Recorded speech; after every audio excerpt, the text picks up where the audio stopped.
what's your take on the global stability right now? Oof. So unfortunately, I would say that the world, the globe, is fairly stable. The question is, what's the foundation of that stability? The foundation for the stability of the world for a long time has been the United States. Mm. We are seeing that transition, just like you said, right? It's that place where you slide the pizza off the pizza pan and onto the cutting board, right? Who we've been the pizza pan for a long time, and now it's sliding to someone else. The pizza's still very stable, but what's the platform? What's the foundation? I am always optimistic that the United States will recover.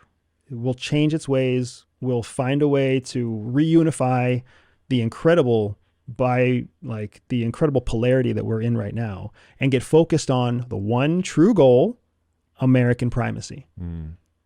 Do you think that's possible in a world where I know, just saying American primacy, it like puts you at risk of being canceled? Like people just, there is a contingent. I won't even say how big it is, but they're fucking loud.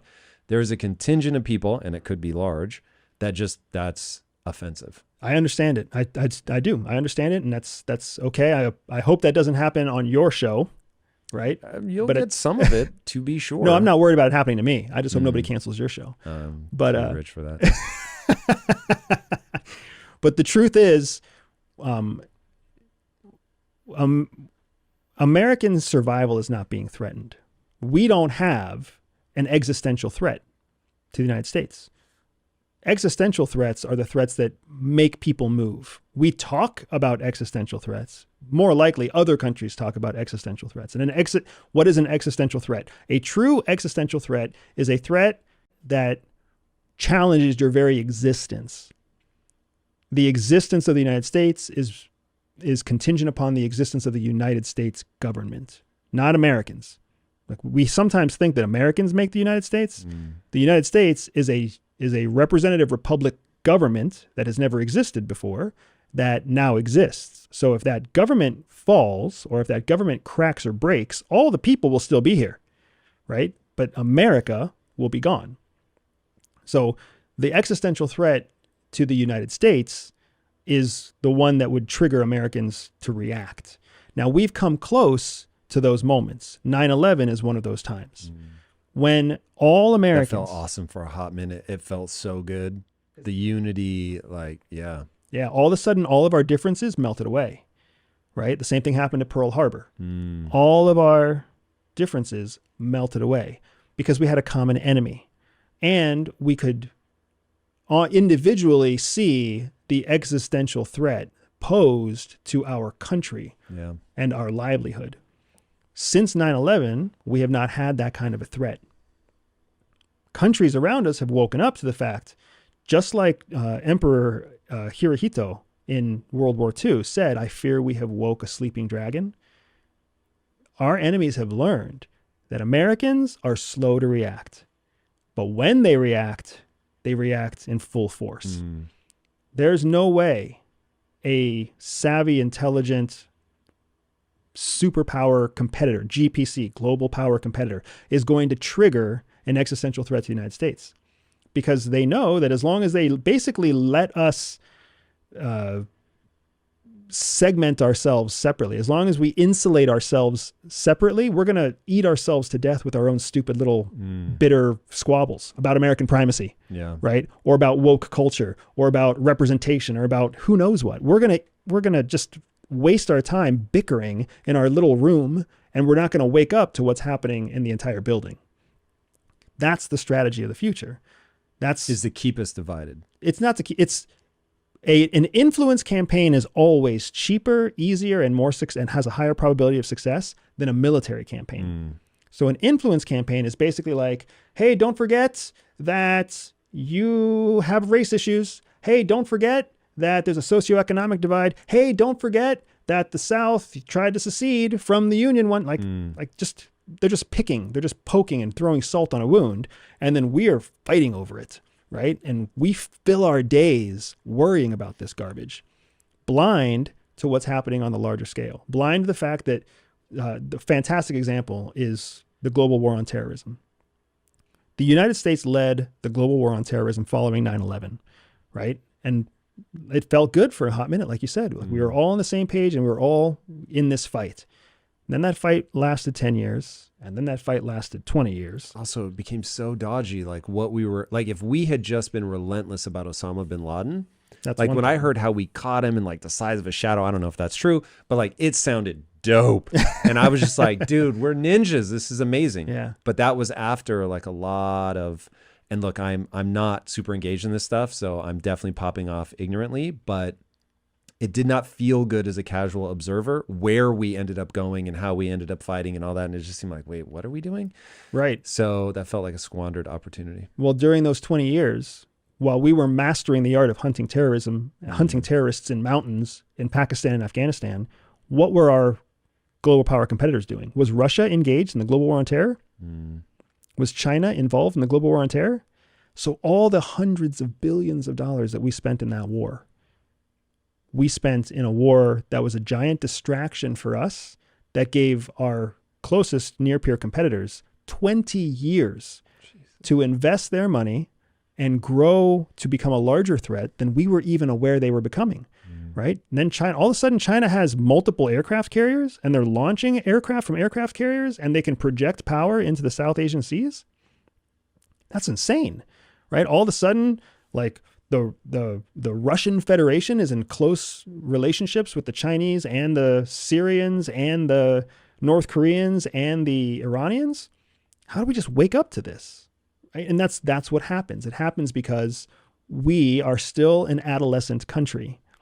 So we get very myopic and we become very focused on the thing that we're playing with right now. And we lose the larger sight, the larger vision. The world has watched us do this for too long, and they don't make the same mistake twice, especially not authoritarian countries, because authoritarian countries have the benefit of authoritarian rulers that sit in an office or sit in a place, in a chair for 15, 20, 30 years, right? They don't deal with the kind of tumult and transition that we have in the United States. I believe our constant change of leadership is part of what makes us strong, but we haven't yet learned how to have a change in leadership without a change in focus. That's what we haven't quite learned to do yet. So we're giving our authoritarian enemies an opportunity to have focus for a long period of time against us, while we don't have that against them. Okay, so why were we able to be so strong? CIA believes that all people are born with a spy secret superpower. For some people, that means they can win deals. For others, they can spot liars. Some can even seduce lovers. I built a free 3-minute test to help reveal to you exactly what your secret hidden superpower is. All you have to do is click on the link in the description below, take the test, and start using your spy superpower to stay ahead of 99% of people. And now we're not. Before you even answer that question, let me frame it for people. And if I go wrong on any of this, let me know. But this to me goes back to what I did not expect to be the theme of this conversation, but how hilariously predictable humans are. So Ray Dalio takes a very economic view of the world, and he's like, oh, hey, by the way, what he calls the big cycle is so predictable that he broke it down into 6 phases. And every empire has gone through these 6 phases. They last for roughly like 100 to 150 years. America's basically at the end of the 100-year cycle. And phase 6 is total collapse, war, basically. And the old world order falls apart. There's usually a violent war, and then a new world order is established. And we're like clockwork on the cycle from a money perspective, from a division perspective, like everything just lines up. So you have to have an internal populace that is divided. You need to get yourself over your skis from a debt perspective, which we've done. You have to start printing money like crazy. And there has to be a new superpower on the rise. Like it's the stage is set. And the stage was set in World War II, which is how we became the dominant power. To your point about waking a sleeping dragon woke up, but now we're in trouble. So that's my overly simplistic view of why this worked. It was sort of a fluke, not a fluke, but it was we hit the cycle at just the right moment when the British Empire collapsed at the end of World War II.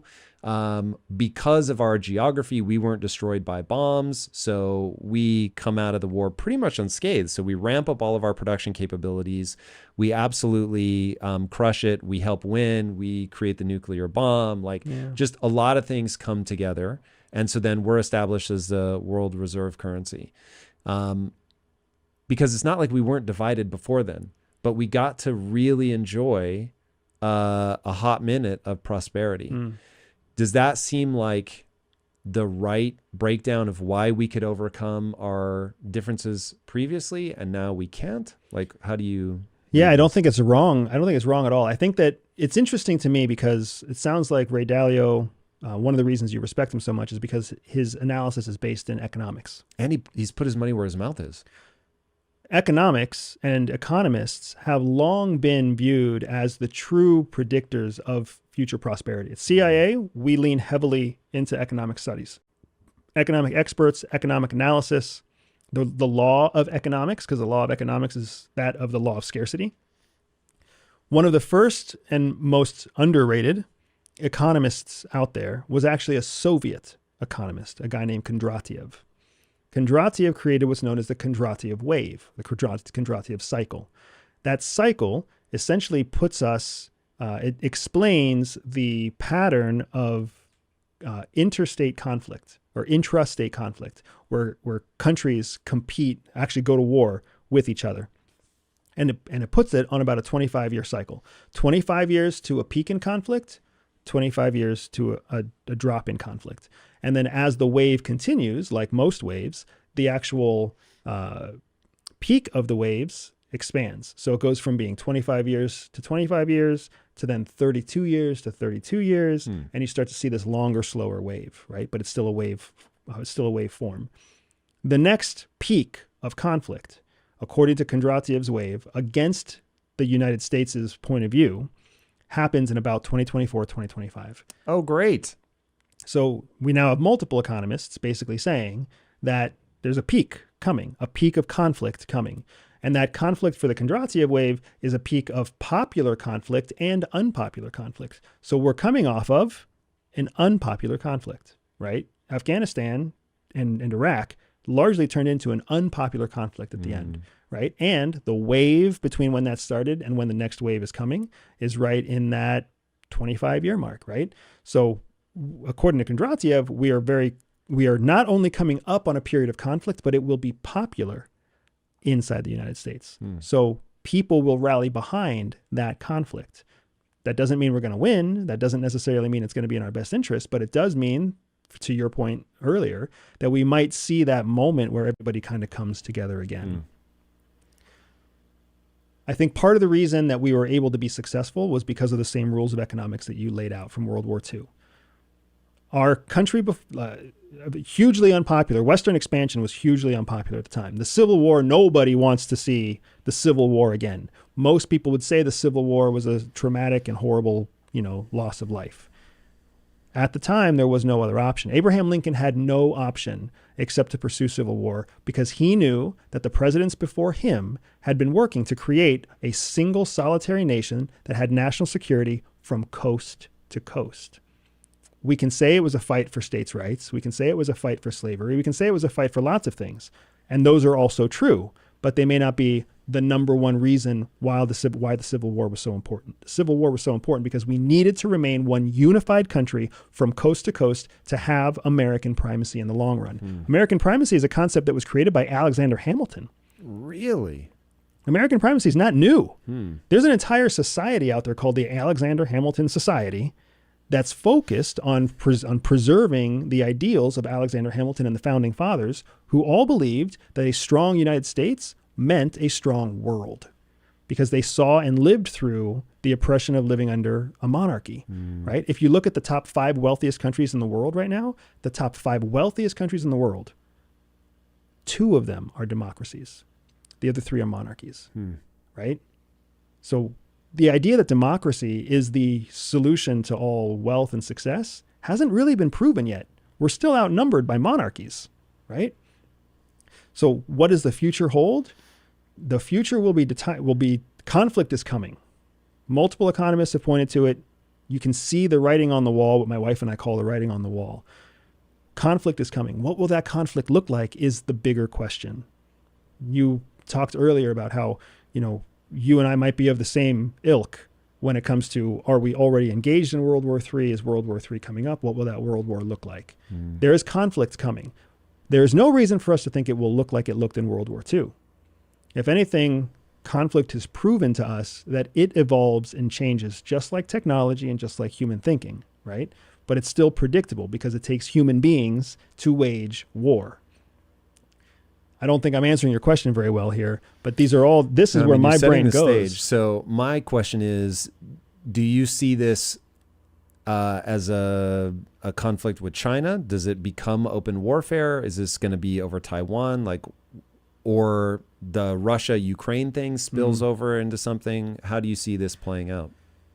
So my honest anticipation, what I expect will happen, is that China will make a legal move on Taiwan. What China did in Hong Kong was legal first.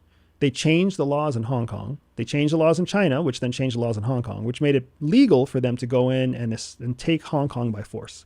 In 2019, right before COVID hit, the whole world watched, and it happened. And the whole world complained and threw a fit and leveraged sanctions and said it was unfair and unjust and everything else. And then the Chinese did it anyways.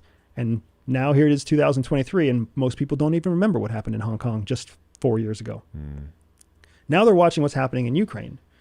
Now in Ukraine, some people say that what happened in Ukraine is that the world rallied behind Ukraine by giving them weapons and giving them training and giving them resources. The most limited resource in Ukraine is Ukrainian soldiers.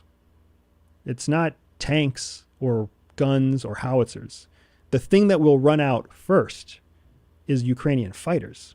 That's it's a shame to me to watch what's happening because the Ukrainian fighting force is putting up such a valiant fight. They're doing everything they possibly can to equip every warfighter to be worth 10, 20, 30, 50 Russian fighters, right?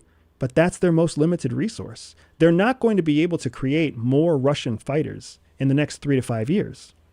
You can't turn a 5-year-old into an 18-year-old. So that's the resource. That's the clock that Zelensky knows he's fighting against, that he's racing against, is not a clock of fighter jets or missile defense systems. It's how am I going to find enough fighters? And NATO and the West know that they don't want to put their boots in Ukraine fighting the Russians, because that's all it would take for the Russians to basically say, hey, NATO allies are killing Russians, so now Russia can kill NATO allies. And because Russia is a nuclear power, they essentially have the same the same trump card that we had in World War II. So nobody in NATO wants to mess with that trump card, because when you have an animal cornered, it does amazing things, right? So what I see happening is China will make a legal move on Taiwan. What legal play do they have with Taiwan, though? They have a number of legal plays. First of all, do you know what the official American stance is on Taiwan? It's something like we're not going to do anything, but don't touch them. It's so bizarrely vague. Yeah, it's called the One China, Two Systems policy. Essentially, in the eyes of American policy, Taiwan already belongs to China. Interesting. So then China also has acknowledged with Taiwan, you have your own system, but you're still part of the mother country. This is Hong Kong 2.0. Hong Kong 2.0.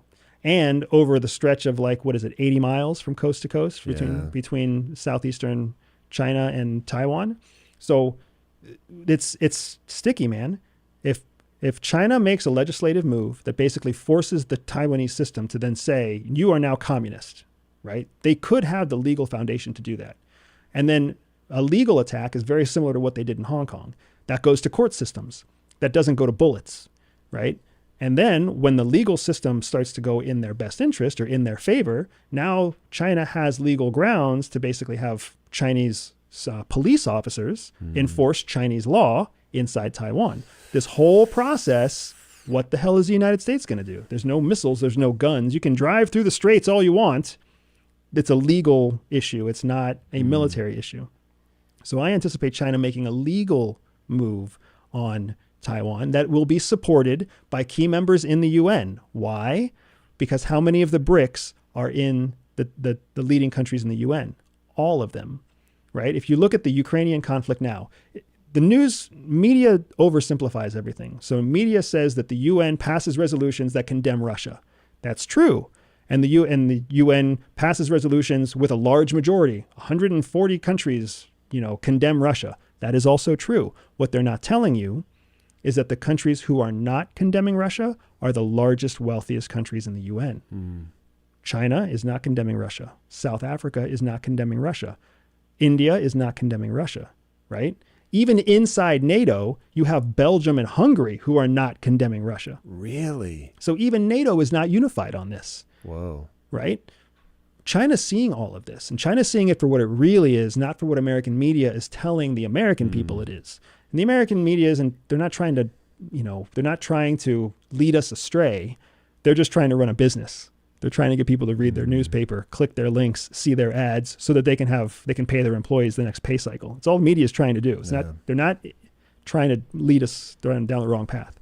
So once there's an administrative takeover in Taiwan, China has all the rules all the cover it needs to basically start shipping National Guard troops, police officers, even military units over to Taiwan. And now Taiwan belongs to China in a bloodless war, very similar to the bloodless coups that we've seen multiple times in places like Thailand or all over Southeast Asia, right? That's how I see it happening. And I see it largely happening in the lead up to the 2024 election, because China is going to benefit from a very confused American base. Will be peak division. During peak division and electoral cycle. Wow. That's so distressing because that feels very plausible. Okay, so we have a lot of business interests there.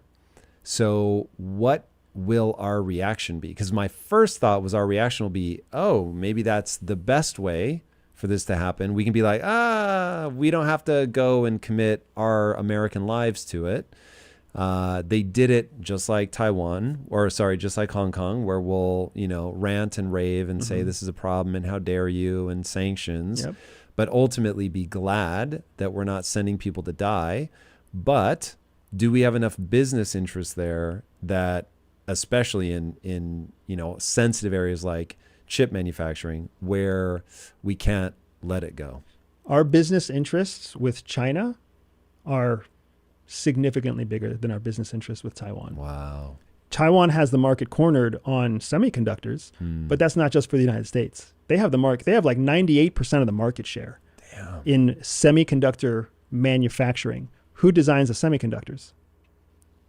We do. We have all the IP. They just have the plants. That's why one of the big initiatives in Biden's CHIP Act is to actually bring TSMC, I forget the name of the country, or I forget the name of the company, the main manufacturer in Taiwan, to actually bring them to the United States. So they're trying to build manufacturing plants for the Taiwanese company here in the flyover states in the United States, so that we can just bring that tool. God, this is going to be a fascinating stateside 10 to 20 year period. Absolutely. You just nailed it right there. It is going to be a fascinating decade to 2 decades in the future. So that's what I want to focus on. That's what I encourage my clients to focus on. It's not about what happens now or in the next 2 years. It's about what are you going to do so that your family, your business, your financial legacy, your individual legacy is safeguarded for what the world could look like 10 to 20 years from now. The world could look like the United States is still the economic and military superpower. It could look like that. So you may not have to change much. But according to economists, by 2033, China will be the economic superpower. That's not far away.